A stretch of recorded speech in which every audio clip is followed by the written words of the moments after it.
estar juntos pessoalmente, mas o Senhor esteve presente em todos esses tempos, usando pessoas como Cauê, pessoas como Toninho, para poder estar passando a palavra para nós. Agora nós vamos estar estudando mais um tema que eu acredito que é de muita importância, que o Senhor possa nos abençoar para que nós possamos assimilar o máximo possível e colocar em prática em nossas vidas. Abençoe nosso sábado, é o que eu te peço por Jesus. Amém. Amém.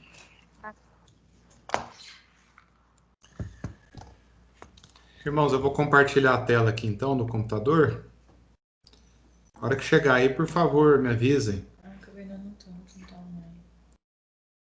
É a Gil, a Jana Luiz Fernando, a Norma, o Marcelo, eu, você, o Éder, Toninha, Marisol e a Celita.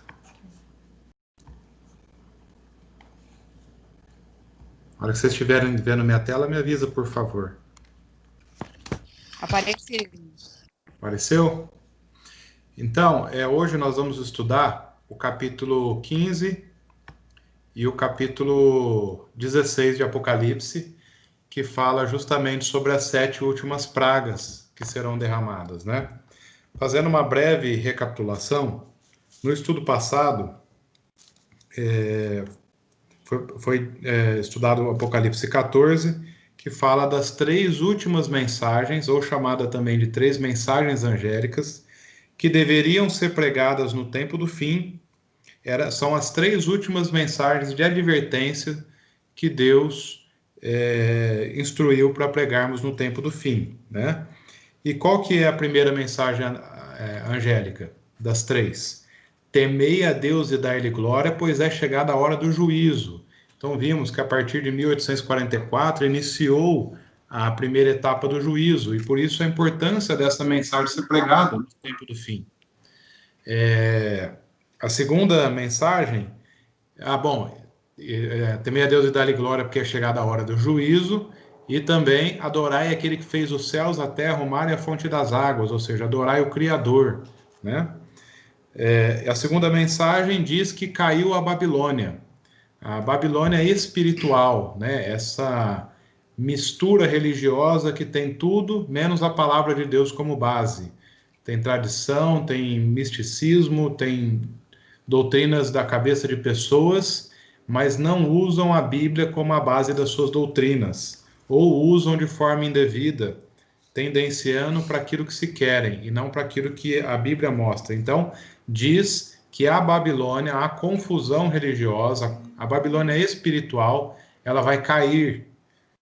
E vimos a última mensagem angélica, que diz lá do verso 9 até o verso 12, diz que se alguém adora a besta e a sua imagem recebe na fronte ou na mão, também receberão os flagelos de Deus, ou seja, as pragas de Deus. Já estudamos ao longo dos estudos Apocalipse 13, Apocalipse 12 e, por fim, Apocalipse 14, identificando o que é a marca de Deus, representado por aquele povo fiel que guarda todos os mandamentos de Deus, inclusive o sábado, que crê em Jesus como seu único Senhor e Salvador. Somos salvos pela graça, mas obedecemos a Deus por amor, porque Ele espera isso de nós. E vimos que, da mesma forma que Deus tem o seu selo, o inimigo de Deus também tem o seu selo, a sua marca. E a marca dele é a marca da besta. E nós vamos chegar no momento em que nós vamos ter que decidir, e já estamos no momento, mas mais adiante um pouco, nós seremos marcados espiritualmente com o selo de um lado ou com o selo de outro. Só vão existir 2 grupos de pessoas: aqueles que têm o selo de Deus e aqueles que têm o selo da besta. Os que têm o selo de Deus são salvos, e os que têm o selo da besta, os perdidos, e aqueles que sofrerão os 7 últimos flagelos de Deus, ou as 7 últimas pragas de Deus. Então, nesse contexto que a gente saiu do Apocalipse 14, dizendo a última mensagem angélica, dizendo que aquele que adora a besta, ou que tem a sua imagem marcada na fronte ou na mão, receberá os flagelos de Deus. Nesse contexto, entra o capítulo 15 e o capítulo 16. O capítulo 15 é uma introdução das 7 últimas pragas, e o capítulo 16 é propriamente a evidência das 7 últimas pragas, né? Vamos abrir então em Apocalipse capítulo 15 e vamos ler o verso 1. Eu gostaria de pedir para a Celita ler para nós, por gentileza. Leio sim, Cauê. Pode ler? Pode ler. E vi outro grande e admirável sinal no céu. 7 anos que tinham as 7 últimas pragas, porque nelas é consumada a ira de Deus. Então o verso diz, né? Ou sinal grande e admirável, 7 anjos tendo os 7 últimos flagelos, ou em alguma Bíblia está escrito como pragas. Pois com estes se consumou a cólera de Deus. O que é a cólera de Deus? É a ira de Deus, né? E às vezes a gente pode perguntar assim, bom, mas Deus se ira? Sim, Deus se ira. Deus é amor e Deus é justiça. E até o ato do juízo de Deus é um ato de amor. Porque Deus não pode permitir o pecado eternamente. Um dia ele precisa colocar fim na história do pecado. O pecado não existe desde a eternidade. O que existe desde a eternidade são as coisas puras, santas e perfeitas de Deus. O pecado foi um acidente que aconteceu no nosso planeta devido a um anjo que se rebelou contra Deus, um anjo que era de Deus. E esse grande conflito que começou no céu veio parar no nosso planeta e nós, seres humanos, demos abertura para que o pecado existisse, primeiramente em Adão e Eva, e conosco para que ele permanecesse. E para consertar isso, Jesus precisou vir a essa terra e dar a sua própria vida. Precisou se limitar a um corpo humano. Ele, sendo Deus, criador de todo o universo, precisou se limitar a um corpo humano. E Deus tem dado inúmeras chances. Deu inúmeras chances para Satanás e seus anjos lá no céu, para que eles se arrependessem daquilo que estavam fazendo, daquela rebelião contra Deus. Eles não se arrependeram. Deus os expulsou do céu. Adão e Eva, que nasceram santos e perfeitos, sabiam que não deveriam se aproximar da árvore do conhecimento do mal, se aproximaram, comeram, foram enganadas pelo inimigo de Deus, que possuiu uma serpente e os seduziu. Depois disso, Deus proveu o cordeiro naquele imediato momento, para que Adão e Eva não morressem imediatamente, mas que um animal morresse no lugar deles, pela culpa do pecado deles. E depois daquilo, que entrou o pecado, que a chave do nosso planeta foi passada para as mãos do inimigo de Deus, Deus sempre advertiu o povo e sempre esteve presente, sempre esteve trabalhando para a salvação de todo ser humano que nasceu aqui nesse planeta. Através dos rituais do santuário, que prefiguravam a vinda de Jesus, que era um símbolo do ministério de Cristo. Depois Jesus veio a esse mundo, antes disso Deus levantou profetas. Depois Jesus veio a esse mundo, deu a sua própria vida, ensinou o caminho que nós devemos andar. Iniciou uma igreja com os 12 apóstolos. Essa igreja se desenvolveu, Jesus deixou cartas de advertência para essas igrejas, para todo o período da igreja cristã, conforme vimos lá em Apocalipse 2 e 3, com as cartas às 7 igrejas da Ásia.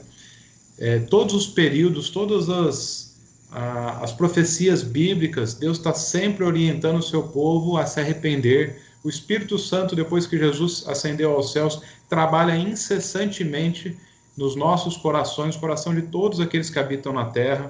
Ou seja, nós estamos sendo avisados e advertidos 24 horas por dia.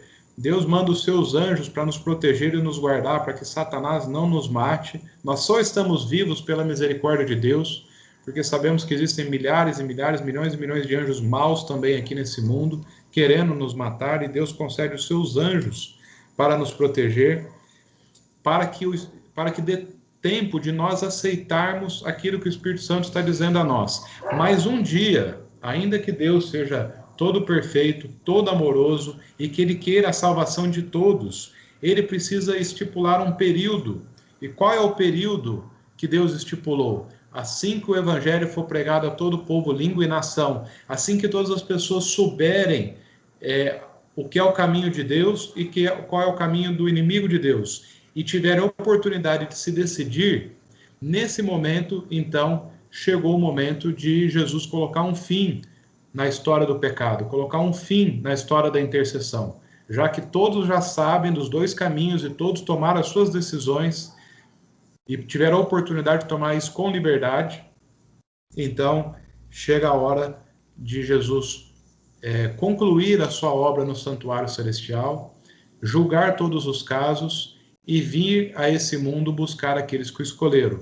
Mas antes dele vir a esse mundo buscar aqueles que o escolheram, irão cair as 7 últimas pragas, que são atos de juízo de Deus para com essas pessoas que o rejeitaram, para com essas pessoas que perseguiram o povo de Deus, com essas pessoas que fizeram tudo o oposto à obra de Deus, atrapalharam Deus, atrapalharam os seres humanos. Talvez muitos que estarão perdidos foram por influência de outros que os levaram à perdição, foram pedras de tropeço.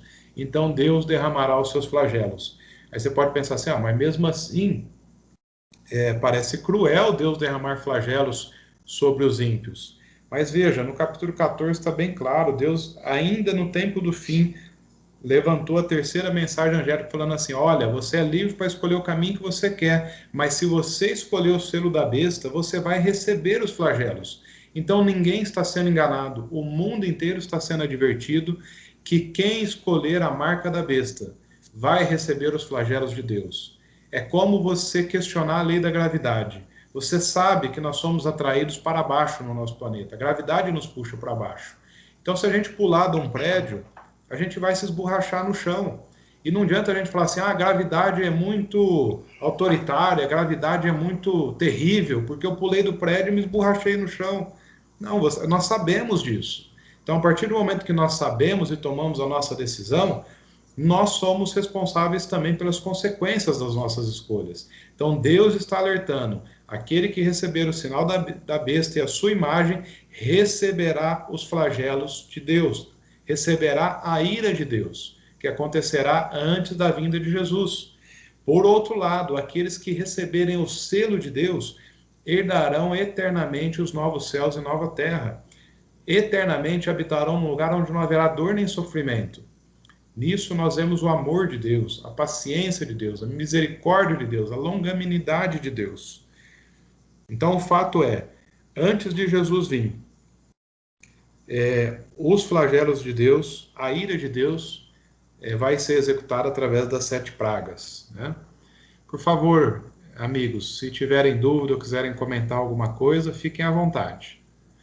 Para algumas pessoas, quando lê o livro do Apocalipse, parece que tem essa impressão, né? Que a Bíblia está trancada a 7 chaves, está acorrentada. Mas através da revelação que a própria Bíblia dá para os simbolismos, para a interpretação do livro do Apocalipse, nós vemos que ele é um livro aberto, é uma revelação de Jesus para nós. Precisamos lembrar da obra de Jesus. Depois que ele ressuscitou, ele morreu e ressuscitou aqui nesse planeta, ele ascendeu aos céus e começou uma obra no santuário celestial. E qual é a obra que Jesus começou? Do ano 31, que foi da sua ressurreição, até 1844, Jesus atuou oficiando como um sacerdote. E o que um sacerdote faz? O sacerdote é aquele que intermedia entre o homem e Deus. Então Jesus esteve operando na intercessão. Mas vimos nos estudos passados que em 1844, em 22 de outubro de 1844, Jesus passou da sua função de sacerdote no lugar santo para sumo sacerdote no lugar santíssimo e iniciou a obra da purificação dos registros dos nossos pecados que estão no santuário celestial. E o início da obra dessa purificação, também chamado como dia da expiação, começa nesse mesmo momento a primeira fase do juízo de Deus, que é a fase do juízo investigativo, onde Jesus está analisando os casos, a vida de cada um que nasceu aqui nesse planeta e morreu, se ele está salvo, está perdido, quem o aceitou, quem não o aceitou, também pelas obras, para ver se as obras evidenciam o aceitar a Cristo, né, a ser um discípulo de Cristo, ou se por mais que professavam ter fé em Jesus, mas viviam contrário à sua vontade. Então as nossas obras evidenciam isso.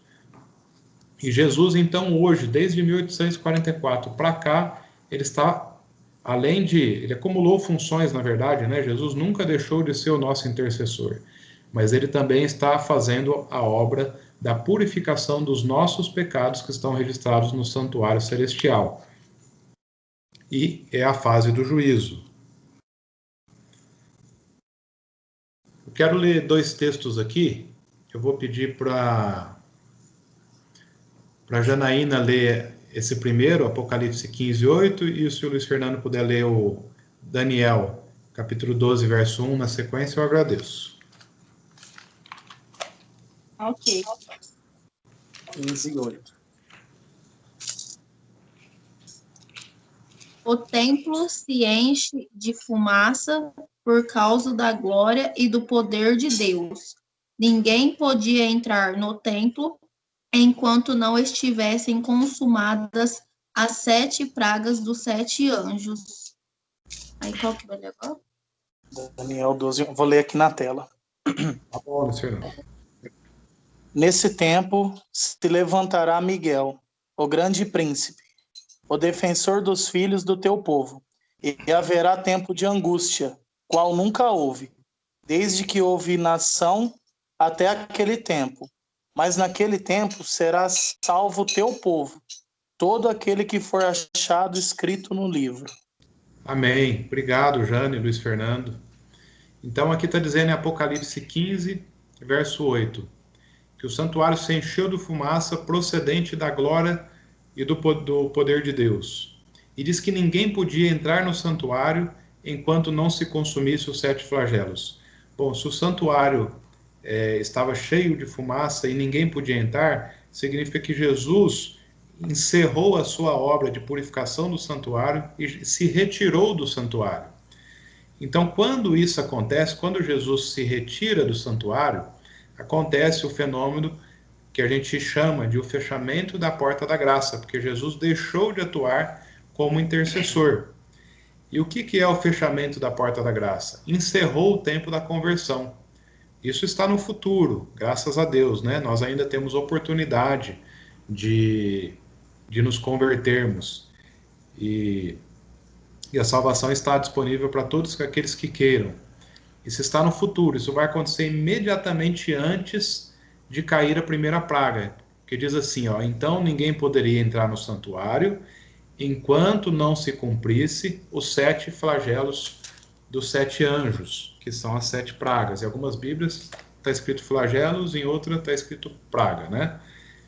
E o texto de Daniel também nos ajuda a entender que é uma referência à mesma ocasião, que diz que levantará Miguel. A gente já aprendeu que Miguel é a própria pessoa de Jesus quando ele está em combate direto com o inimigo, quando ele está em batalha direta com o inimigo dele. Ele é chamado de Miguel, o grande príncipe, o defensor dos filhos do teu povo. E haverá um tempo de angústia, qual nunca houve. Qual é esse tempo de angústia? É justamente o período que vão cair as pragas. Porque nunca houve. A gente vai estudar as pragas aqui, a gente vai ver o quão terrível vão ser essas pragas. Mas diz aqui, olha que interessante, na penúltima linha, mas naquele tempo será salvo o teu povo, todo aquele que for achado inscrito no livro. Qual livro? O livro da vida. Quando nós aceitamos Jesus como nosso Senhor e Salvador, o nosso nome é escrito no livro da vida. Então, sobre quem irão cair as pragas? As pragas vão cair somente sobre os ímpios. A gente pode achar estranho quando a gente lê as pragas, falar como vai ser isso, né?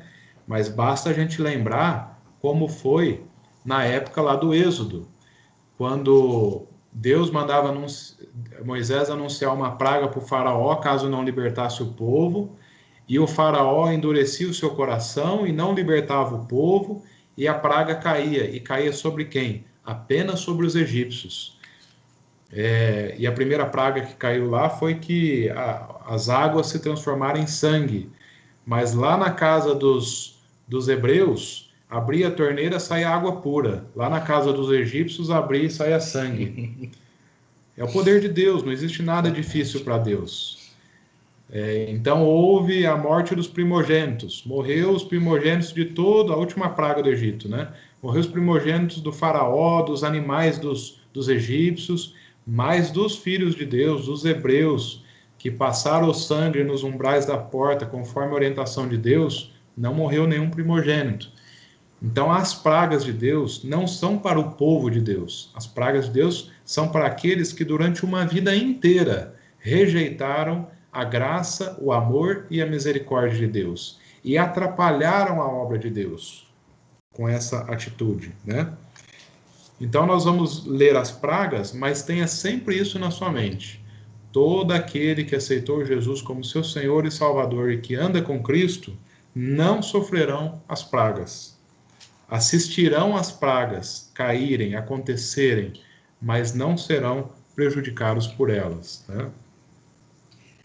Então, a gente já pode ter certeza que o Covid não tem nada a ver com as pragas, né? Não tem nada a ver com a praga, ou tá todo mundo perdido. Pegou todo mundo. Inclusive eu e a Lídia. Que pegamos. Meu né? Deus. Não, pela misericórdia de Deus, não, né, gente? Então, vamos ver as pragas, começando lá. A primeira praga está registrada lá em Apocalipse capítulo 16, o verso 2. Toninho, você pode ler para a gente, por favor? Posso sim. Saiu, pois, o primeiro anjo e derramou a sua taça pela terra. E aos homens portadores da marca da besta e adoradores da sua imagem sobrevieram úlceras malignas e perniciosas. Então, a gente viu aqui que a primeira praga, ela caiu sobre a terra e diz que os homens portadores da marca da besta e adoradores da sua imagem, sobre eles, apenas sobre eles, sobrevieram úlceras malignas e perniciosas. Então, aquele que tem a marca da besta, assim como a terceira mensagem angélica dizia, né? Aquele que receber a marca da besta e a sua imagem na fronte e na mão, experimentarão os flagelos de Deus. E aqui a primeira praga já está confirmando isso. Que nessas pessoas que tiverem a marca da besta, quando isso acontecer, sobre eles vão vir úlceras malignas e perniciosas. A gente não sabe ao certo como serão essas úlceras, mas na Bíblia, a gente tem o exemplo de Jó, né? Jó teve uma espécie de lepra e diz que o corpo dele inteiro ficou como ferida aberta e, além da dor, coçava tanto que ele pegava cacos de telha para se coçar. Imagina você com uma ferida aberta coçando com caco de telha. Ou seja, ele estava preferindo a dor de passar as telhas em cima das feridas do que a coceira que elas geravam, né? Então é uma coisa terrível. E quem vai receber? Aqueles que rejeitaram Jesus, aqueles que rejeitaram a Deus e o plano da salvação. E vai cair sobre a terra.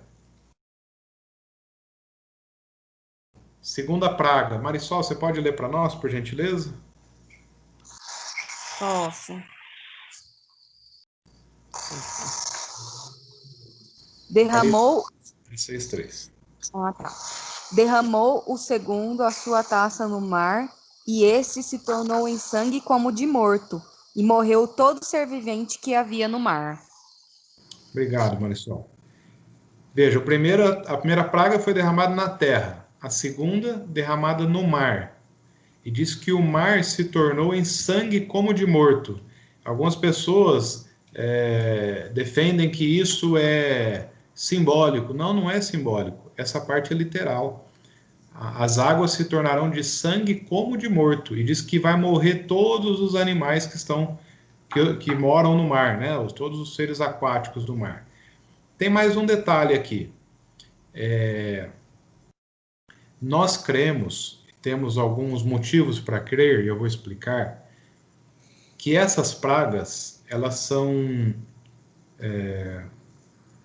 sequenciais. Cai uma, depois a outra, depois a outra, depois a outra. Mas não que seja assim. Cai a primeira, acaba a primeira, começa a cair a segunda. Não, é uma sequência, mas enquanto cai a segunda, já está caindo a primeira em outro lugar, ainda está caindo a primeira em outro lugar. Nós cremos que as pragas são sequenciais, consecutivas, quero dizer, a palavra melhor para esse caso é consecutiva. E elas não serão universais. Por quê? Bom, porque 90% do oxigênio que a gente respira vem do mar. E se todas as criaturas do mar morrerem, então a gente vai morrer sufocado o mundo inteiro, né? E não é esse o relato que Jesus diz na sua volta. Vamos supor que todos os ímpios morressem na segunda praga. E quando ele voltar, não vai ter nenhum ímpio? Não, Jesus diz que os ímpios vão existir. Inclusive, eles vão clamar pela morte, porque depois de passar por 7 pragas de Deus e estarem vivos, eles vão clamar pela morte, né? Mas diz na palavra de Deus que a morte fugirá deles, que eles precisarão passar por tudo isso. Pode ser que alguns ímpios morram, que já estejam com idade avançada, etc. Mas a grande maioria vai passar com vida as pragas e vão ver Jesus voltar. A grande maioria dos ímpios. Então, as pragas, elas são consecutivas e são, de certa forma, locais. Então, por exemplo, não podemos crer que a praga, que todos os 7 mares, os 7 oceanos que existem vão se transformar em sangue, porque se isso acontecer, morrem todos os ímpios, né? E terão ímpios vivos. Então, uma parte do oceano vai acontecer isso, uma parte da terra vai receber a primeira praga, e assim por diante. Vamos a terceira. Quer falar alguma coisa? No caso aqui, terra e mar é literal, não é literal. Não é simbólico. Não, né? É literal. Exatamente. Terceira praga, eu vou pedir para Gil ler para nós. Apocalipse 16, do verso 4 até o verso 7. Leio sim. Derramou o terceiro a sua taça nos rios e nas fontes das águas, e se tornaram em sangue. Então ouvi o anjo das águas dizendo: Tu és justo, tu que és e que eras, o santo, pois julgaste estas coisas. Porquanto derramaram sangue de santos e de profetas, também sangue lhes tens dado a beber. Não são dignos disso. Ouvi do altar que se dizia, certamente, ó Senhor Deus Todo-Poderoso, verdadeiros e justos são os teus juízos. Amém. Obrigado, Gil. Então, o terceiro anjo, a segunda praga foi derramada no mar, né? Em algum lugar do mar. A terceira praga foi derramada nos rios e na fonte das águas. O que seria isso? Na água potável. E se tornaram em sangue.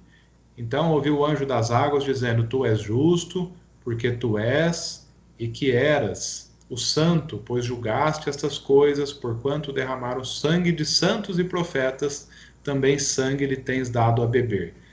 Então, a praga derramada nos rios, ou seja, em alguma localidade os ímpios não terão água potável para beber. E por que cai essa praga? O anjo está explicando aqui, né, que o Senhor é justo, pois julgaste todas as coisas. Vocês lembram lá quando nós estudamos os 7 selos, que no 5º selo diz que havia um clamor: até quando, Senhor Deus? Eu vou falar com as minhas palavras, né? O Senhor não julga esses que te perseguem, esses que matam os seus santos. Até quando? Existia uma espécie de um clamor, uma inconformação com a situação. Mas Deus é justo, irmãos. Deus, no tempo certo, ele trata tudo com justiça.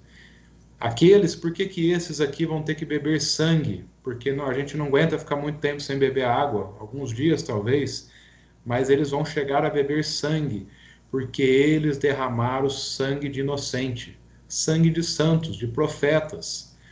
Por isso que eles vão provar daquilo que eles mesmos fizeram. Vão ter que beber sangue para matar a sua sede, porque derramaram sangue inocente. E diz assim: digno disso, ouvi do altar que dizia: certamente, ó Senhor Deus, todo-poderoso e verdadeiro e justo são os teus juízos. Terceira praga. Até aqui tudo bem? Posso seguir?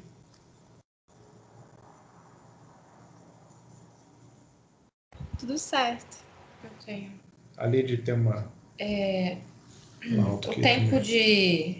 O tempo de angústia, o tempo da pior angústia do povo de Deus, tá entre alguma das pragas aqui? Nós entendemos o seguinte, que lá em Apocalipse 13, diz que em determinado momento,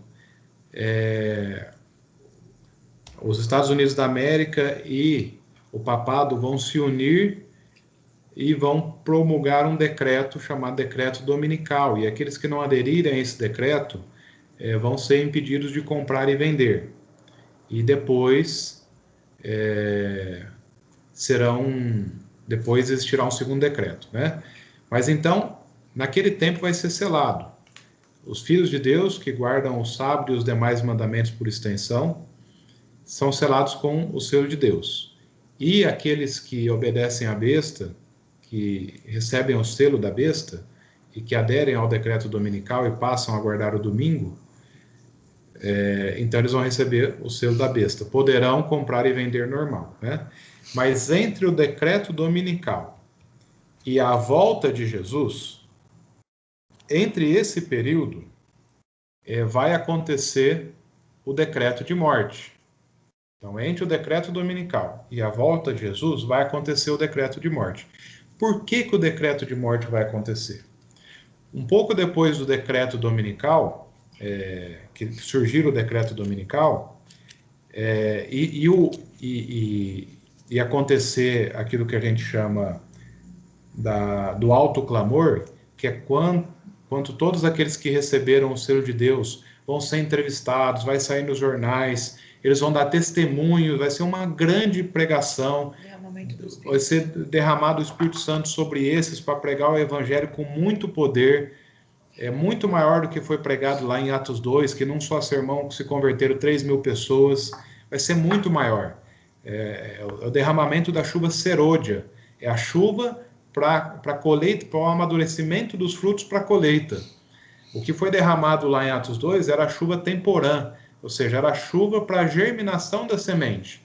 Mas agora, no tempo do fim, Deus vai derramar o teu Santo Espírito com grande poder sobre todos aqueles que receberem o selo dele, para poder pregar a mensagem ser mundial. Então, quando o decreto dominical aconteceu, a grande pregação do evangelho, devido a Deus estar derramando o seu Santo Espírito sobre o seu povo de uma forma multiplicada como ninguém nunca viu. A pregação aconteceu no mundo inteiro. Depois que o mundo inteiro foi evangelizado, se cumpre o que está lá em Mateus 24:14, que diz que e esse evangelho será pregado a todo povo, língua e nação, então virá o fim. Então, decreto dominical, depois a pregação do evangelho, o mundo inteiro foi evangelizado, então virá o fim, ou seja, começam a cair as pragas. Aí todos aqueles que aceitaram a marca da besta, vai falar assim, olha, por que nós estamos recebendo praga se vocês estão dizendo que o domingo é o dia de adoração a Deus e nós estamos guardando o domingo? Aí, sabe o que eles vão dizer? Eles vão dizer assim, sabe por que Deus está irado? Porque ainda tem um povinho que não aderiu ao decreto. Tem um povinho aí que insiste em guardar o sábado. E enquanto eles forem desobedientes, estiverem vivos, Deus vai continuar derramando as suas pragas. Aí então vem o decreto de morte. Aí vem o decreto de morte, eles tentarão matar todos aqueles que têm o selo de Deus, mas como a porta da graça já se fechou, não existe mais tempo para arrependimento, porque quando começa a cair a praga, é o sinal que a porta da graça já se fechou. Como não existe mais tempo para arrependimento, então eles não conseguirão, eles poderão perseguir tudo, mas eles não conseguirão matar os santos ou os justos, porque eles terão a proteção de Deus e verão Jesus voltar vivos, né? E qual foi a sua pergunta? De tudo isso que eu expliquei, eu acabei me perdendo aqui na pergunta. Não, se o tempo de angústia estava dentro de alguma praga específica. Sim. Então por que vai existir... O tempo de angústia que é essa perseguição, o decreto de morte, né? Isso, o tempo de angústia vem justamente por causa dessa perseguição. Isso, exatamente. Oi. Então não vai morrer mais ninguém até Jesus voltar, é isso? Exatamente. Aqueles que estiverem vivos quando cair a primeira praga vão continuar vivos até a volta de Jesus. Eu achei interessante o motivo porque isso vai acontecer, porque a morte de pessoas por causa do evangelho é para dar testemunho, Para que outras pessoas para se que outras convertam. pessoas se convertam. Como não tem mais a oportunidade de conversão, porque o Espírito Santo já se retirou do meio, né? Dos ímpios, e quem está salvo, quem está perdido, está perdido. Então não tem por que ter mártires, não tem por que a morte de pessoas converter alguém. Então as pessoas que estiverem vivas depois do fechamento da porta, nesse tempo de perseguição, vão ficar vivas até Jesus voltar. Isso. Eu quero tanto ficar vivo. Agora vai existir um tempo de angústia por causa da perseguição, por causa, né?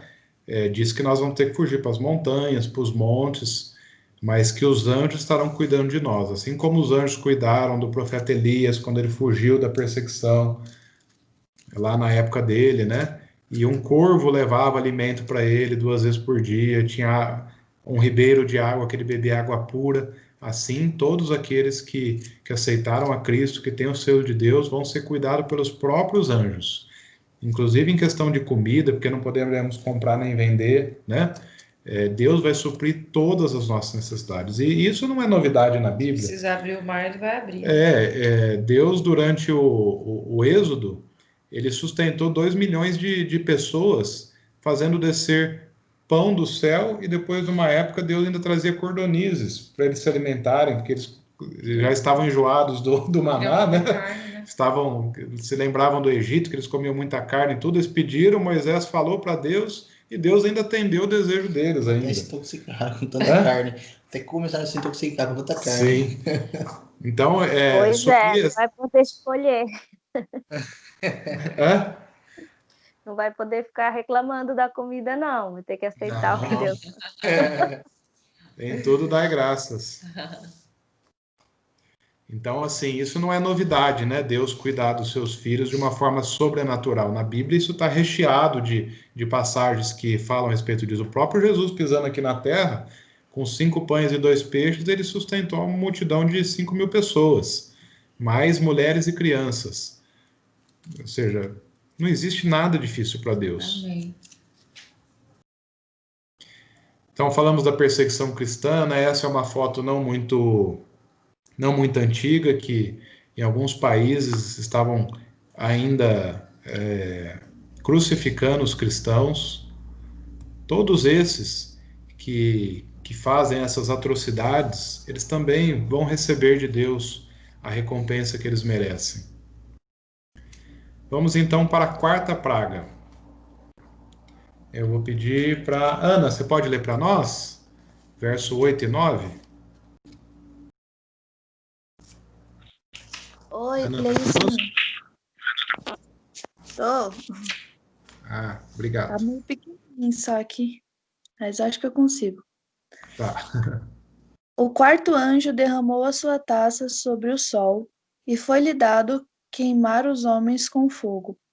Com efeito, os homens se queimaram com intenso calor e blasfemaram o nome de Deus, que tem autoridade sobre estes flagelos, e nem se arrependeram para lhe darem glória. Obrigado, Ana. Nada. Então, diz que o 4º anjo derramou a taça agora sobre o sol. Então, uma praga foi sobre a terra, a outra sobre o mar, a outra sobre os rios e fonte das águas, e agora sobre o sol. Interessante também que Deus criou o sol no 4º dia da criação, na semana da criação, né? E foi o 4º flagelo. E está sendo o 4º flagelo. E foi-lhe dado poder para queimar os homens com fogo. Ou seja, o sol vai estar tão quente, mas tão quente, que vai queimar os seres humanos, os ímpios, né?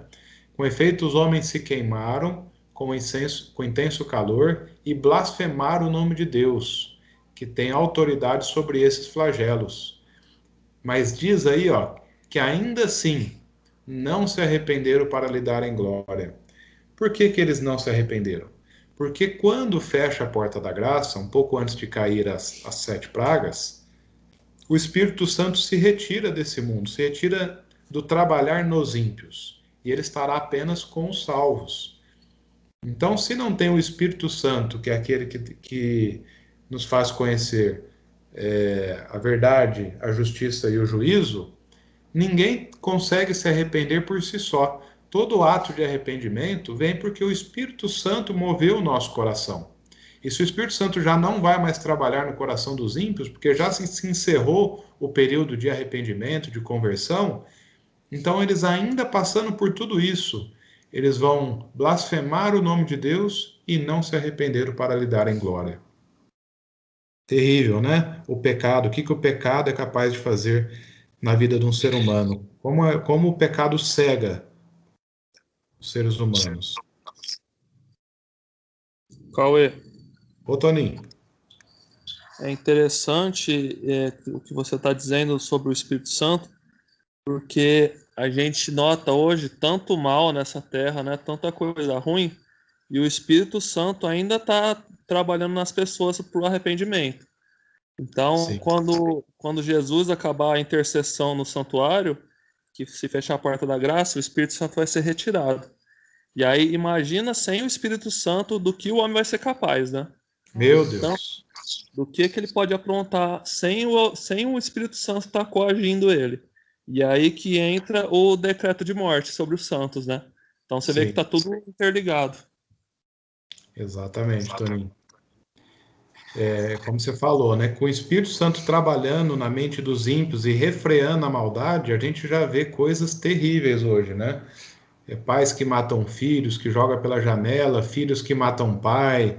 Nossa, a humanidade tá de um jeito que a gente não conseguiria imaginar tanta frieza e tanto desamor pelo próximo. Mas quando o Espírito Santo se retirar e puder ser dado vazão a toda a maldade que eles intentam fazer, claro, inspirados por Satanás, né? Porque todo mal vem de Satanás. Nossa, aí vai ser aterrorizante. Graças a Deus que Deus estará preservando a vida de todos os seus salvos. E que nós não sofreremos nem com o ataque dos ímpios e nem com os flagelos de Deus. Deus seja louvado por isso. Amém. Eu estou seguindo um pouquinho mais rápido essas primeiras pragas, porque a 6ª e a 7ª tem um pouco mais de simbolismo e a gente vai gastar um pouquinho mais de tempo nela. A gente vê, né, o sol se aquecendo, aquecimento global, isso, aquilo. De repente alguém pode perguntar assim, né, mas se as pragas vão ser, de certa forma, locais, não vão ser ao mesmo tempo, e essa praga do sol, como é que faz, né?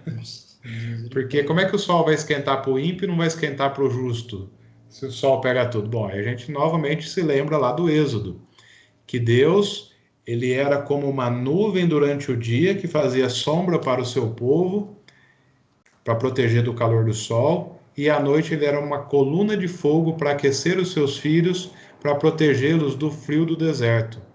Então, quer dizer, não existe nada difícil. Se Deus precisar colocar uma nuvenzinha na cabeça de cada um para fazer sombra, Deus fará. Não existe nada difícil para Deus.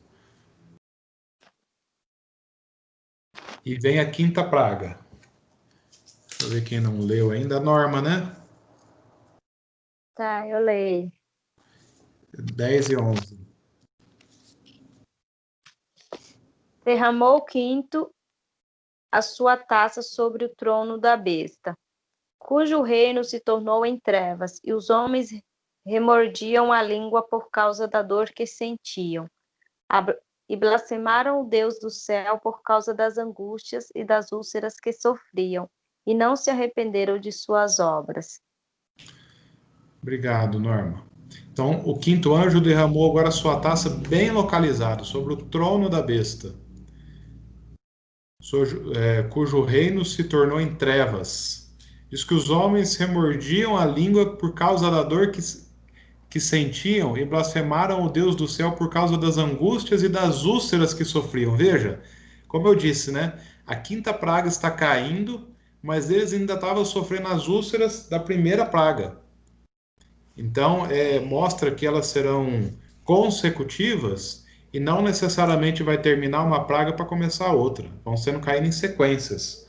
E aqui na quinta praga eles ainda estavam sofrendo as dores e o incômodo da primeira praga. Então a quinta praga foi sobre o trono da besta. Oi? Ou seja, tá ruim, vai ficar pior ainda, né? Quando eles achavam que estava ruim, mal podia esperar o que vinha pela frente. E então vai ser a quinta praga, vai ser derramada sobre o trono da besta, bem localizado, né? Aquele que se opôs completamente ao poder de Deus, que ensinou em nome de Deus, mas desviando o povo dos caminhos de Deus, ensinando doutrinas de homens e não a doutrina de Deus, não a doutrina bíblica, ensinando tradições ao invés da Bíblia. A quinta praga vai ser sobre ele. Vamos agora à sexta praga. A Márcia está conosco?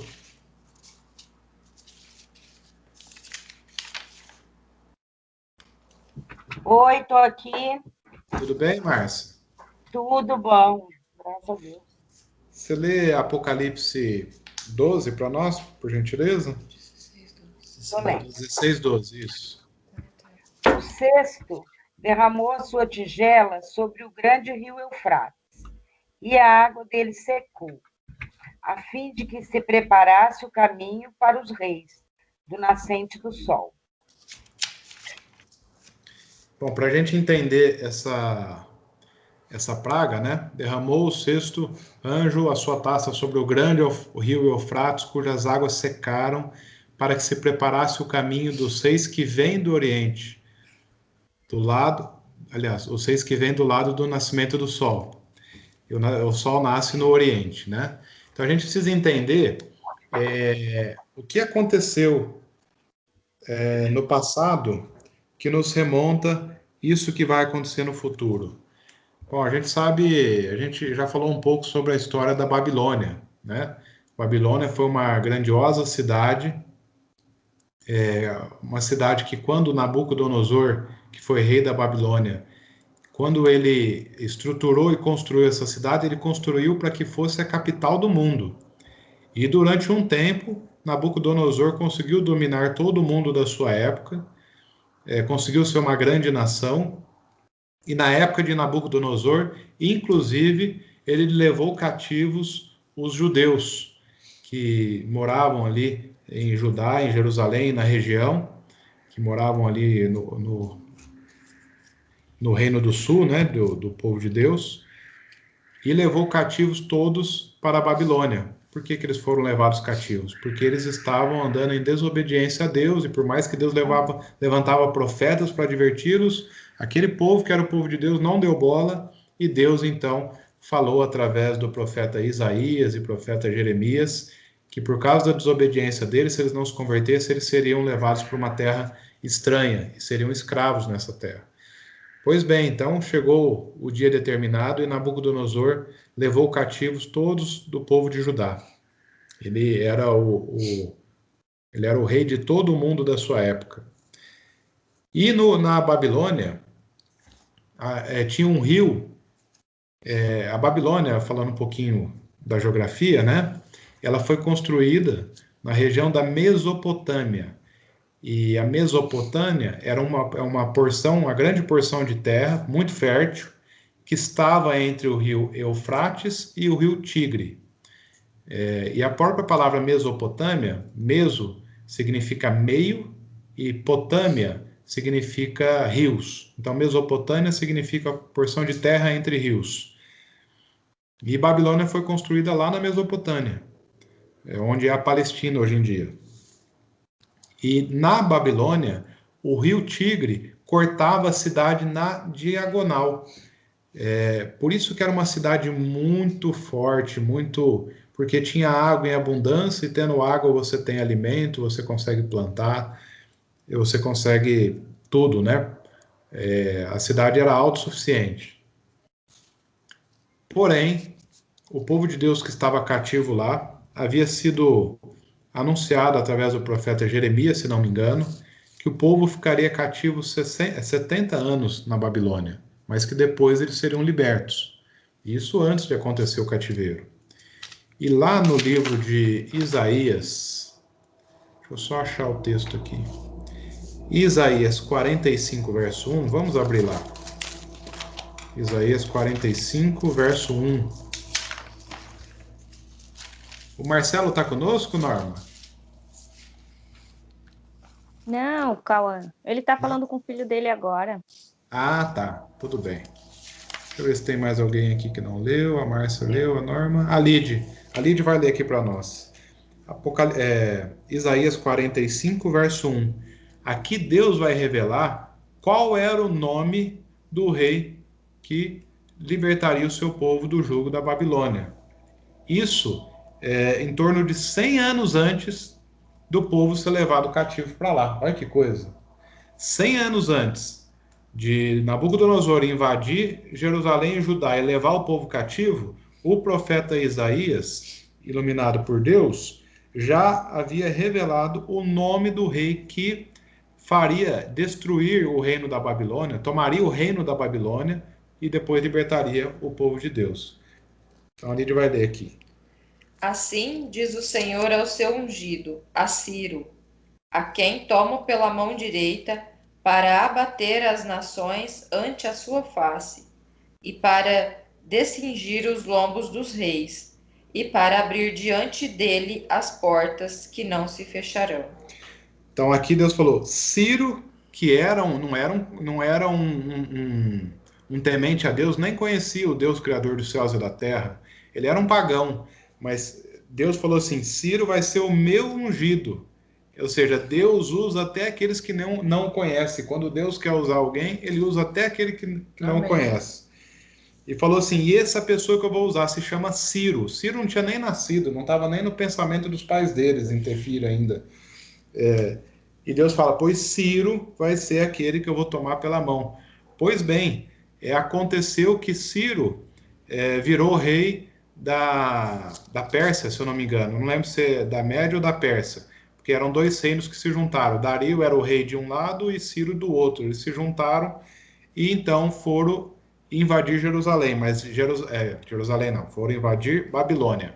Mas Babilônia era uma cidade tremendamente fortalecida. Os muros altos, a espessura do muro era tão grande que andavam carruagens em cima dos muros da cidade, de tão largo que eram os muros.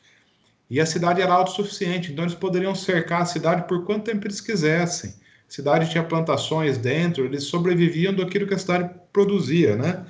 Então o cerco, a estratégia de guerra de cercar a cidade para que ninguém entrasse, para que nenhuma mercadoria entrasse e saísse, não ia resolver nada para a Babilônia. Eles podiam ficar quanto tempo eles quisessem lá dentro, porque a cidade era autossuficiente. Então qual foi a estratégia que o rei Ciro utilizou para conseguir entrar na Babilônia? Está nos dois versos anteriores a esse que nós lemos, que a Lídia vai ler aqui para nós, que é o verso 27 e 28 do capítulo 44. 2 versos antes. 27. Que digo à profundeza das águas, seca-te e eu secarei os teus rios. Que digo de Ciro, ele é meu pastor e cumprirá tudo o que me apraz. Que digo também de Jerusalém, será edificada e do templo será fundado. Amém, olha só. O povo de Israel foi levado cativo por volta do ano 605 a.C. Exatamente 70 anos depois, no ano 539 a.C., 70 anos depois, exatamente no dia 13 de outubro de 539, Ciro, que havia desviado o curso do rio Eufrates, que cortava a cidade na diagonal, ou seja, a cidade estava sobre o rio, né? Construída sobre o rio. Ele desviou o curso do rio, o nível da água baixou e ele entrou por debaixo, então, dos muros, pelo caminho que o rio fazia. E nesse dia estava Belsazar, que era neto de Nabucodonosor, reinando. E Belsazar estava dando uma festa para 1000 dos maiorais do seu reino. E Belsazar pegou as taças que foram roubadas lá do templo de Salomão, que eram usadas no ritual de adoração a Deus, e colocou o vinho nessas taças e começou a brindar, e começou a fazer orgia e bebedice com as coisas santas que eram utilizadas nos rituais do Santo Templo do Senhor. Nesse momento, tem até aquela passagem lá do livro de Daniel, que uma mão escreve na parede que ninguém conseguia entender, então Daniel é chamado, que era Tekel... Tekel, Parsim. Pesado fosse na balança e achado em falta. Que significa, pesado foste na balança e achado em falta. Naquele momento que eles traduziram aquilo que estava escrito na parede, que foi escrito pelas mãos do próprio Deus, como uma advertência daquilo que ele estava fazendo, daquela orgia, ainda mais com as coisas santas do Senhor. Então entra Ciro no salão de festa e rende todo mundo, pegou todo mundo de surpresa, porque todos os principais do reino, em vez de estar nos seus postos, guardando a cidade, estavam festejando com bebedices e com orgia. E eles foram pegos de surpresa. E posteriormente a isso que Ciro, então, invadiu a Babilônia, tomou o reino da Babilônia. E secou os rios, né?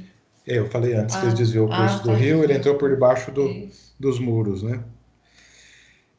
Então, depois que Ciro assumiu, foi Ciro que promulgou o primeiro decreto de libertação do povo judeu para voltar para a sua cidade, para reconstruir. Até no final do verso 28 que foi lido, diz: e será reedificada Jerusalém, né? E a do templo, e será fundado. Que digo também de Jerusalém, será edificada, e do templo será fundado. Então, Deus revelou tudo o que aconteceria. Por que eu contei toda essa história? Porque Ciro, ele foi como uma espécie de Cristo. Ele foi o libertador do povo que estava aprisionado na Babilônia, que era um local de adoração a múltiplos deuses, que não tinha nada a ver com a fé e a religião do povo de Deus. Da mesma forma, por isso que diz a praga aqui, a sexta praga. A sua taça, derramou o cesto, a sua taça sobre o grande rio Eufrates, cujas águas secaram, para que se preparasse o caminho dos 6 que vem do lado do nascimento do sol.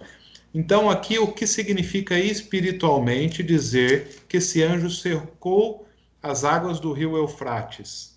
Bom, se águas em profecia significa povos, línguas e nações, e isso a gente pode ver em Apocalipse 17:15, né?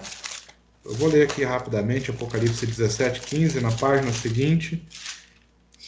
Diz assim: falou-me ainda, as águas que viste, onde a meretriz está sentada, são povos, multidões, nações e línguas. Então, se águas na profecia significa multidões, e o anjo vai secar as águas, significa que toda aquela multidão que estava seguindo a besta vai se enfurecer contra a besta, porque as pragas continuaram caindo e eles vão se irar contra a besta, contra o poder da besta. E vão se irar e falar assim: olha, vocês vão perceber que eles foram enganados. Eles sabiam, eles receberam o evangelho de Cristo, eles tomaram a decisão ao lado da besta. Em vez de crer na Bíblia, creram na besta e seguiram a besta e perseguiram os santos e fizeram tudo de mal. E nesse período eles vão perceber que eles foram enganados, que a besta não seria vitoriosa e que a besta não era o governo de Deus. Não porque eles foram enganados no sentido que eles não sabiam qual caminho deviam tomar, mas porque tomaram uma decisão errada, porque foram ludibriados. Então, quando esse anjo derrama a taça, significa que esses que foram, entre aspas, enganados, ludibriados, se voltarão contra os líderes espirituais da besta e vão persegui-los e vão matá-los. Ou seja, a besta vai ser morta pelo próprio, os líderes religiosos que representam o poder da besta vão ser mortos pelos próprios que eles enganaram. E diz o final do verso que para que se preparasse o caminho dos 6 que vêm do lado do nascimento do sol. Interessante isso, porque o nascimento do sol, o sol nasce no Oriente. E Ciro veio justamente da terra do Oriente, quando ele invadiu Babilônia. E era um tipo de Cristo, porque Cristo vai vir justamente do lado do Oriente para vir resgatar o seu povo. Então, a sexta praga fala que está abrindo o caminho para a volta de Jesus, que é justamente o que relata com detalhes na sétima praga. Deixa eu ver aqui.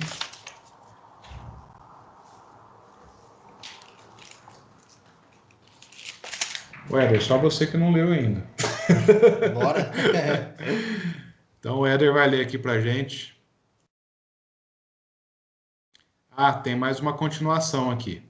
Ainda na sexta praga, verso 13 e 14, Éder, por favor.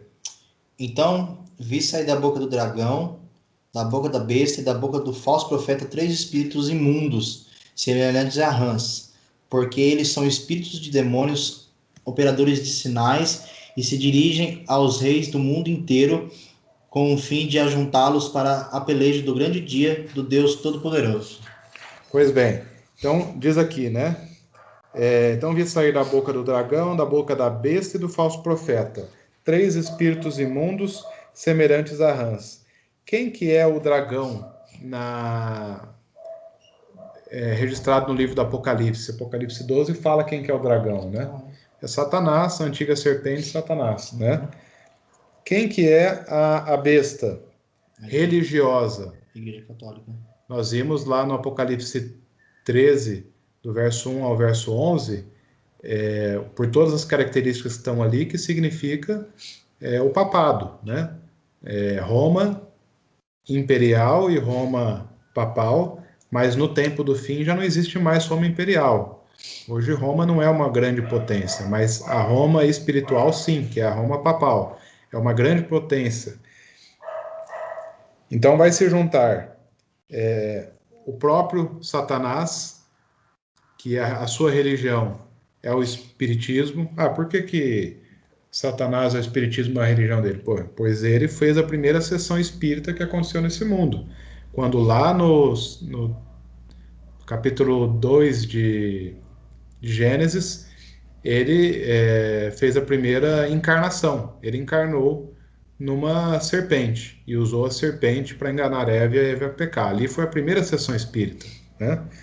Então, Satanás, representando o espiritismo, que se unirá com a Igreja Católica, o papado, né? Lembrando que nós não estamos falando dos católicos sinceros, mas sim do poder católico, do poder do papado, da instituição, né? Então se unirá espiritismo, o papado e, por fim, o falso profeta. Quem que é o falso profeta? O falso profeta é o que diz lá em Apocalipse 13, verso 12, se eu não me engano, que é aquele que nasce, que fala como um cordeiro, mas age como um dragão. Como é que diz aqui? Ainda outra besta emergir da terra, que possuía 2 chifres, aparecendo o cordeiro, mas fala como dragão, que é a segunda besta de Apocalipse 13, que nós identificamos por todas as características que são os Estados Unidos da América. E qual é a religião predominante nos Estados Unidos da América?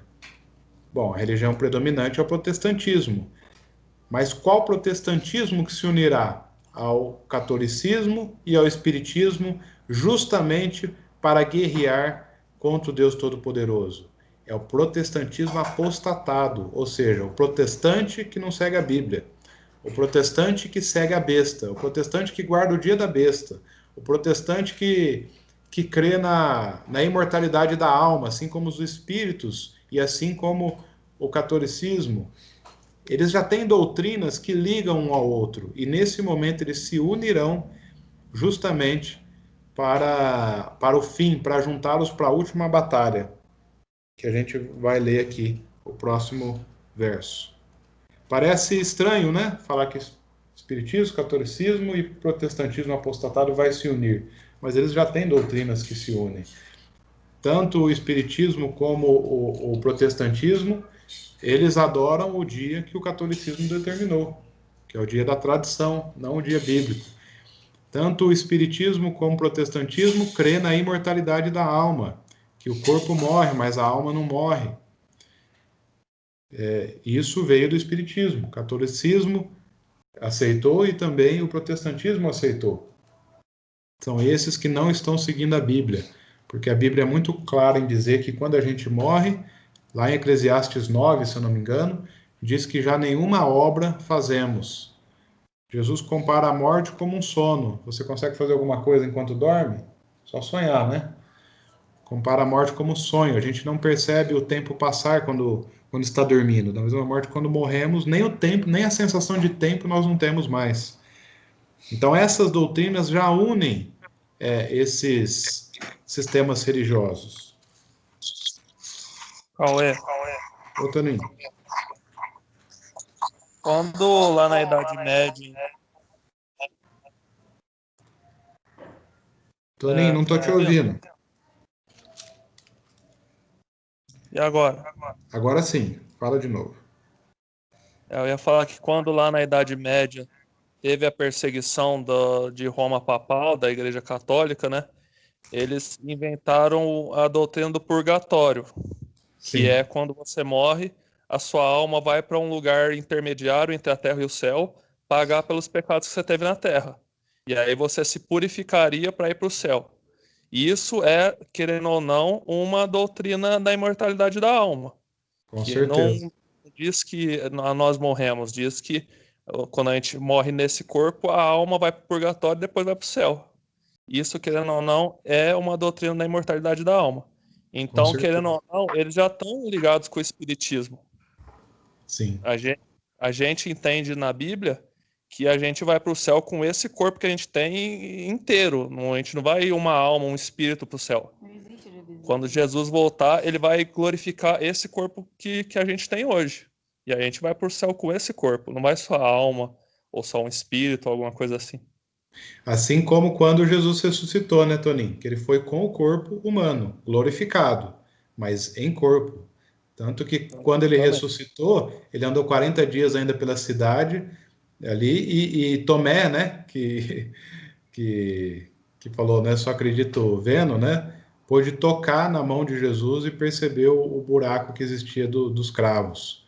Uhum. Quando ele ressuscitou, ele comeu com os discípulos, ele esteve com eles, era o corpo normal de Jesus, só que estava glorificado já. Sim, exatamente. Não subiu uma entidade espiritual, subiu um corpo, né? Subiu uma alma vivente. Então, isso que eu queria dizer é que, querendo ou não, o catolicismo já está ali ligado com o espiritismo nessa questão da imortalidade da alma. Sim. E nesse tempo aí do fim, na sexta praga, só vai se intensificar essa união, né? Exatamente. Seguindo, então, a sétima praga. Toninho, lê para nós aí. Apocalipse 16, aproveitando que já está no jeito. Ah, desculpa, é o último verso da sexta praga, né? Isso. Então, os ajuntaram no lugar em que hebraico se chama Armagedon. Os ajuntaram para a batalha. O Armagedon é a batalha do bem contra o mal, né? É aquele texto lá de Daniel 12:1 que nós lemos lá no início, que Jesus, que nesse tempo se levantará Miguel para a batalha, né? Miguel levanta-se para a batalha contra o poder do mal. Sétima praga. Celita, você lê para a gente? Apocalipse 16, verso 17 e 18, por favor. Leio sim, Cauê.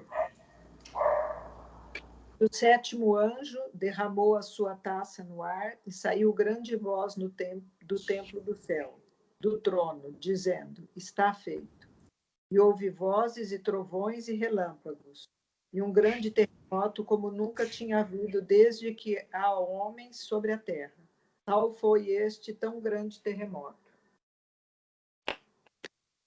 Obrigado, Celita. Então, Derramou o sétimo anjo a sua taça pelo ar, agora é pelo ar, né? E saiu grande voz do santuário do lado do trono, dizendo: está feito. Vocês se lembram a última vez que foi dita essa palavra pelo próprio Jesus, está feito? Não, foi justamente quando Jesus entregou a sua vida na cruz, né? Ele disse: está feito, o sacrifício dele está feito. Não há como Satanás vencer mais, está feito. E aqui novamente ele diz: está feito, ou seja, acabou. Acabou. Agora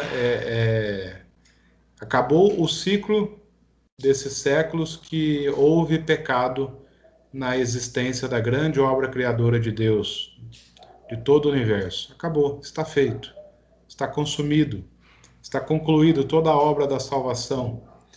E diz então que sobrevieram relâmpagos, vozes e trovões, e ocorreu grande terremoto como nunca houve igual, desde que há gente sobre a terra. Tal foi o terremoto, forte e grande. Ou seja, esse terremoto ele vai destruir todas as coisas que foram feitas por seres humanos. Prédios grandiosos, tudo, cidades vão ser inteiramente destruídas. E diz ainda... Marisol, você já leu? Já li, mas posso ler de novo. Pode ser. 19 até o 21. Uhum. E a grande cidade se dividiu em 3 partes, e caíram as cidades das nações. E lembrou-se Deus da grande Babilônia para dar-lhe o cálice do vinho do furor da sua ira. Todas as ilhas fugiram, e os montes não foram achados. Também desabou do céu sobre os homens grande saraivada, com pedras que pesavam cerca de 1 talento. E, por causa do flagelo da chuva de pedras, os homens blasfemaram contra Deus. Blasfemaram de Deus, porquanto o seu flagelo era sobremodo grande. Obrigado, então, Marisol. Então diz que lembrou-se Deus da grande Babilônia. E o que significa Babilônia aqui? Toda a confusão religiosa, né? Para dar-lhe o cálice do vinho do furor da sua ira. Todas as ilhas fugiram, os montes já não foram achados. Também desabou do céu sobre os homens grande saraivada, com pedras que pesava cerca de 1 talento. 1 talento, só para vocês terem ideia, 1 talento equivale a aproximadamente 40 quilos. Você imagina uma chuva de pedra, onde cada pedra pesa 40 quilos? Meu pai é um rato. Um saco de cimento. Um saco de cimento caindo, só que duro, né? O saco ainda se molda quando bate o né? Pedra não. Quem é moldado é quem recebe a pedra. Exato. Pedras que pesavam cerca de 1 talento, ou seja, 40 quilos. E por causa do flagelo da chuva das pedras, os homens blasfemaram de Deus, porquanto seu flagelo era sobremodo grande. E então, após isso, após cair a 7ª praga, e tudo aqui nesse mundo ser destruído, então Jesus volta. Jesus volta para buscar os seus. Jesus que enviou seus anjos para proteger os seus durante todo esse período das pragas, volta para buscar os seus, enfim. Alguém quer comentar algo? E a pergunta é, por que quanto sofrimento nesse mundo, né? Precisamos lembrar que nenhum sofrimento que vivemos hoje foi gerado por Deus. Todo sofrimento foi gerado por Satanás. Quando entrou o pecado aqui nesse mundo, ele pôde começar a fazer a sua obra. E todo sofrimento que existe no mundo foi gerado por Satanás. Mas Deus vai dar cabo disso um dia, conforme vimos no estudo de hoje. Vai chegar um dia que a paciência de Deus contra o mal se esgota. E ele precisa destruir o mal.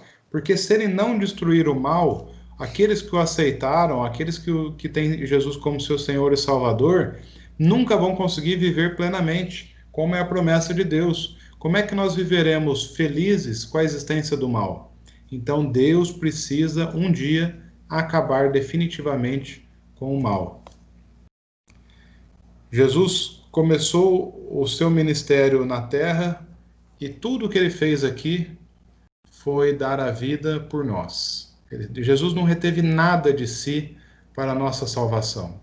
Ele deu a sua própria vida por nós. Ele abriu mão da sua glória celestial para que eu e você pudéssemos ser salvos pelos méritos que existem nele, não por méritos pessoais. E hoje nós só precisamos aceitar esse sacrifício de Jesus em nossas vidas. Crer no Senhor Jesus como Filho de Deus, como Cordeiro de Deus, que foi o verdadeiro sacrifício, o sacrifício perfeito para redimir os nossos pecados. E aceitá-lo como Senhor da nossa vida. Basta fazermos isso. Jesus já fez tudo o que nós precisávamos para a nossa salvação. Basta nós fazermos isso para que possamos herdar a vida eterna. E aquele Jesus que veio a essa terra como um ser humilde, passando todas as dificuldades que passou, na sua segunda vinda, que nós cremos que está próximo, não sabemos quanto tempo, mas cremos que está próximo, na sua segunda vinda, ele virá com grande poder e com grande glória, e virá com todos os anjos do céu, para buscar todos os seus redimidos. Deus seja louvado por tudo isso. Deus seja louvado por tanto amor que ele tem para com cada um de nós. Porque mesmo a gente sendo rebeldes, mesmo a gente sendo teimosos, apegados em coisas que na verdade não importam muito para a nossa vida, e essas coisas muitas vezes atrapalham a nossa decisão ao lado de Deus, mesmo assim, ele está tendo paciência, ele está permitindo tempo para que eu e você possamos nos arrepender e entregar a nossa vida por completo ao Senhor. Portanto, é como diz lá em Hebreus: se hoje ouvires a sua voz, não endureçais o vosso coração. Nós não temos o domínio do dia de amanhã. Nós não podemos dizer, amanhã eu tomarei a minha decisão. E, infelizmente, irmãos, tem muitas igrejas pregando por aí que depois que houver as pragas, vai haver um tempo de paz, e nós teremos novamente oportunidade de arrependimento. E com isso, muitas pessoas estão esperando cair a primeira praga para se firmar ao lado de Deus. Mas quando isso acontecer, já vai ser tarde. Porque antes de cair, imediatamente antes de cair a primeira praga, Jesus já não estará mais no santuário. O tempo de graça será findado. Se fechará a porta da graça, e depois disso ninguém mais pode se arrepender, conforme está escrito lá em Apocalipse 22:11, aquele que está na injustiça continue a praticar a injustiça, e aquele que é santo continue a santificar-se, ou seja, não existe mais troca de lado, os justos não se perdem mais, e os perdidos não se salvam mais. E muitas igrejas estão pregando por aí que haverá uma nova oportunidade depois do caimento das pragas, um tempo de paz. Não existe nova oportunidade. A nova oportunidade que temos é no dia de hoje e agora. Essa é a oportunidade que Deus nos dá. E a cada segundo da nossa vida é uma nova oportunidade. Mas se crermos nisso que estão pregando por aí, que não tem nada a ver com o que a Bíblia diz que vai acontecer, nós corremos o risco, como pessoas que infelizmente têm como é que se diz, a natureza pecaminosa, e a gente acaba deixando as coisas tudo para a última hora, nós vamos querer acertar a nossa vida só depois que a gente começar a ver essas coisas, mas aí já não vai haver mais tempo, aí já será tarde. Então, meu apelo, novamente, todos os estudos a gente faz um apelo, porque a gente quer a salvação de todos, a gente quer que todos estejam salvos ao lado de Deus. E essa luta de se permanecer ao lado de Deus é uma luta diária. Todos aqueles que já entregaram a sua vida a Jesus, diariamente tem que confirmar a sua escolha, tem que pedir para Deus para que Ele dê força, para que derrame o seu Santo Espírito, para que Ele seja capaz de continuar firme aos seus lados. Então, não algumas pessoas podem pensar assim, mas para quem já aceitou é fácil, já ajustou a sua vida para isso. Não, não é. Diariamente a gente tem que tomar a mesma decisão de permanecer ao lado de Jesus, ainda que não seja uma decisão fácil, porque o cristão ele anda na contramão do mundo. Mas a questão é que Jesus passa a andar junto conosco, nos ajudando a vencer todas as batalhas, nos garantindo a proteção, a salvação e nos garantindo a eternidade pelos seus méritos. Então é trocar muita coisa, trocar a eternidade por qualquer coisa de bom que pareça existir aqui nesse mundo. Então meu apelo é para que a gente se coloque ao lado de Jesus hoje, que a gente aceite hoje o seu plano de salvação maravilhoso, para que nós recebamos o selo de Deus e não o selo da besta.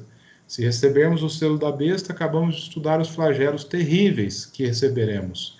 Mas se optarmos por adorar o Deus Criador, nós receberemos o selo de Deus. Seremos preservados durante os flagelos e quando Jesus voltar, seremos levados com ele para a eternidade. Amém. Amém? Amém? Temos alguma pergunta ou comentário?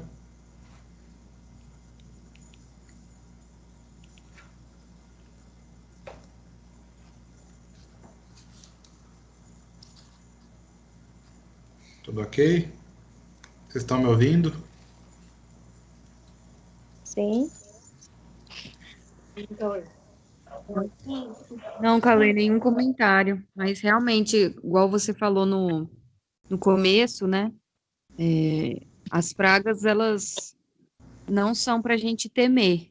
Ainda mais se a gente fizer a escolha certa, né? Igual você está falando, não deixar para a última hora. Porque o tempo de decisão é hoje, né? Ainda mais como a gente já vem estudando, as coisas estão acontecendo muito rápido, né? Sim.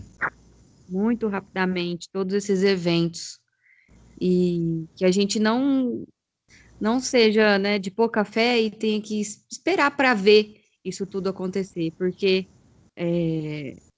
ali o ministério de Jesus no santuário, a gente não sabe exatamente, né, quando que a porta da graça se fecha, e aí a gente pode, né? Exatamente.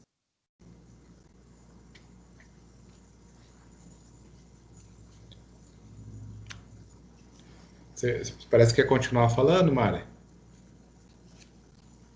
Não, eu ia falar só isso mesmo. Ah, tá. Mais alguém gostaria de fazer algum comentário ou ficou com alguma dúvida a respeito do estudo de hoje?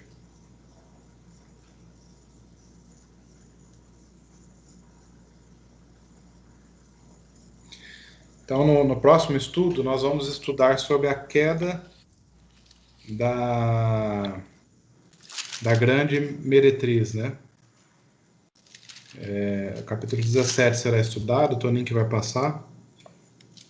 E vai ser uma grande bênção, a gente não pode perder a continuidade desses estudos, dessas revelações que Jesus deixou para nós aqui no livro do Apocalipse. Tem muita coisa importante ainda para a gente continuar aprendendo.